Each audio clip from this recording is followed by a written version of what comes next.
Assalamualaikum warahmatullahi wabarakatuh.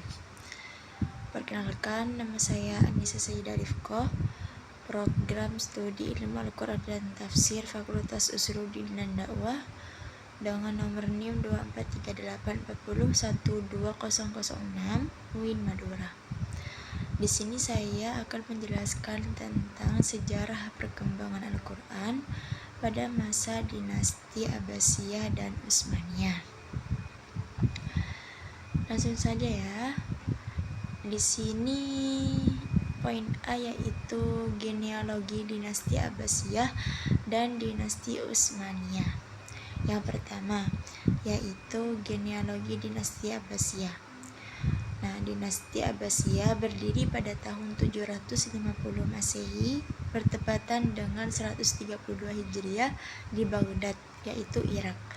Didirikan oleh keturunan Abbas bin Abdul Muttalib, paman Nabi Muhammad SAW, sebagai reaksi terhadap kekuasaan Bani Umayyah. Kemudian pendiri pertamanya adalah Abdullah As-Saffah, diikuti oleh khalifah terkenal seperti Al-Mansur, Harun Ar-Rasyid, dan Al-Ma'mun. Pada masa mereka, Baghdad menjadi pusat peradaban dan ilmu pengetahuan, terutama dengan berdirinya Baitul Hikmah.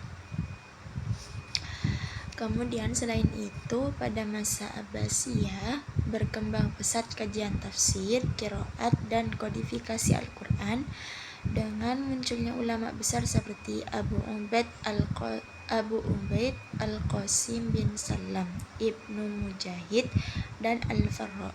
Dengan demikian, dinasti Abbasiyah berperan besar dalam kemajuan ilmu pengetahuan dan studi Al-Quran. Kemudian yang kedua yaitu genealogi dinasti Utsmaniyah.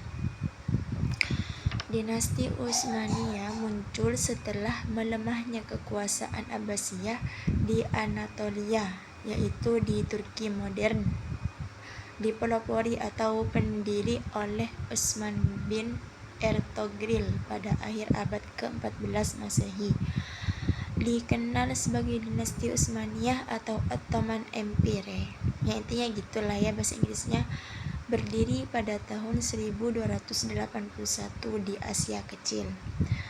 Kemudian dinasti Utsmani resmi berdiri pada tahun 1299 Masehi dan bertahan hingga 1924 Masehi, menjadi salah satu kerajaan Islam terlama dalam sejarah. Wilayah kekuasaannya meliputi Asia Kecil dan daerah Thrace. Tahun 1354 menguasai Selat Dardanelles pada tahun 1361, Casablanca 1389 dan menaklukkan kerajaan Romawi pada tahun 1453. Sistem pewarisannya yaitu Raja-Raja Turki Utsmani mendapatkan kekuasaan secara turun-temurun. Akan tetapi tidak ada aturan bahwa putra pertama harus menjadi pewaris. Putra kedua atau ketiga bisa menggantikan sultan, bahkan kadang-kadang diserahkan kepada saudara sultan. Kemudian poin B yaitu kontribusi khalifah dinasti Abbasiyah dan Utsmaniyah terhadap perkembangan Al-Quran. Yang pertama yaitu kontribusi khalifah dinasti Abbasiyah terhadap perkembangan Al-Quran. Para khalifah Abbasiyah sangat memperhatikan perkembangan ilmu pengetahuan dan kajian keislaman, tidak hanya berfokus pada politik dan perluasan wilayah. Salah satu kontribusi penting adalah pendirian lembaga pendidikan dan penelitian seperti Baitul Hikmah oleh Khalifah Al-Ma'mun yang menjadi pusat penerjemahan, studi, dan kajian ilmiah Al-Quran. Kemudian pada masa Harun Ar-Rasyid dan Al-Ma'mun, penulisan mushaf Al-Quran mengalami perkembangan besar dengan penyempurnaan sistem penulisan huruf Arab. Para kaligrafer mulai menulis mushaf dengan gaya khat kufi dan naskhi yang menjadi dasar penulisan mushaf modern. Khalifah Abbasiyah juga memberikan dukungan terhadap pengajaran dan penghafalan Al-Quran, kemudian menjadikan Baghdad dan kota-kota besar lainnya sebagai pusat keilmuan Islam bagi para ulama dan qori. Kemudian yang kedua yaitu kontribusi Khalifah Utsmaniyah terhadap perkembangan Al-Quran. Tadi kan Abbasiyah, sekarang Utsmaniyah. Khalifah dinasti Utsmaniyah berperan penting dalam melestarikan dan menyebarkan Al-Quran yang dianggap sebagai simbol kekuasaan Islam dan persatuan umat. Kontribusi besar mereka termasuk standarisasi, penyalinan, dan percetakan mushaf Al-Quran. Kemudian pada abad ke-19, di bawah pemerintahan Sultan Mahmud II, pemerintah Utsmaniyah mulai mencetak Al-Quran dengan teknologi modern di Istanbul. Hal ini memungkinkan penyebaran Al-Quran ke berbagai wilayah Islam seperti Mesir, Suriah, Hijaz, dan Asia Selatan. Pemerintah Utsmaniyah juga mendirikan madrasah, masjid, dan lembaga tahfidzul Quran, serta memberikan beasiswa dan dukungan bagi para qori, hafiz, dan peneliti Al-Quran. Kebijakan ini memastikan Al-Quran dijaga secara tekstual, spiritual, dan sosial.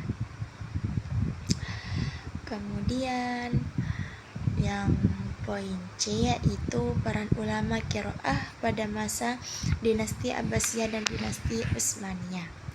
Yang pertama yaitu peran ulama qiraah pada masa dinasti Abbasiyah. Abu Bakar Ibnu Mujahid adalah tokoh paling berpengaruh yang menetapkan 7 qiraat mutawatir. Ulama lain seperti Al-Kisai, Nafi, Ibnu Amir, Asim, Abu Amr Al-Basri, dan Ibnu Katsir Al-Makki juga berperan penting. Selain itu, ulama tafsir dan ahli bahasa seperti Imam At-Tabari, Al-Farra, dan Al-Zajjaj juga memberikan sumbangan besar. Al-Itqan fi Ulumil Quran karya Jalaluddin As-Suyuti yang membahas ilmu-ilmu Al-Quran secara komprehensif. Kemudian kitab As-Sab'ah fil Qiraat karya Ibnu Mujahid yang menetapkan 7 qiraat mutawatir sebagai standar bacaan Al-Quran. Kemudian yang kedua ini yaitu peran ulama qiraah pada masa dinasti Utsmaniyah. Ulama pada masa itu melestarikan tradisi qiraat, mengembangkan kajian tafsir, dan menghasilkan karya tafsir seperti Tafsir Al-Jalalain dan Tafsir Hadaik Ar-Rahman. Seni kaligrafi dan penulisan mushaf mencapai puncak kejayaan dengan gaya khat Utsmani. Kemudian dinasti Utsmaniyah berperan dalam pelestarian teks, pengajaran, percetakan, seni kaligrafi, dan penguatan institusi pendidikan Islam untuk memastikan Al-Quran tetap asli dan mudah diakses oleh umat Islam di seluruh dunia. Jadi kesimpulannya yaitu dinasti Abbasiyah dan Utsmaniyah memiliki peran penting dalam menjaga dan melestarikan Al-Quran. Abbasiyah fokus pada ilmu pengetahuan dan kajian Al-Quran dengan mendirikan lembaga keilmuan dan standarisasi qiraat. Adapun Utsmaniyah melanjutkan pelestarian dengan cara modern, standarisasi penyalinan, percetakan mushaf, dan memperindah kaligrafi. Nah, kedua dinasti ini saling melengkapi dalam menjaga keaslian Al-Quran.